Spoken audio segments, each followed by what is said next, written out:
get organic haldi from my farm.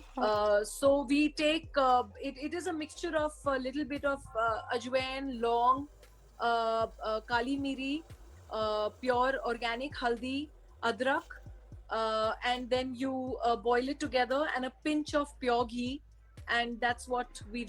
And we make this kara, which we make the children also drink. And earlier I used to give it to them only when they had a slight cough or a, a cold or something, and I would give it to them at least twice a Yeah. day.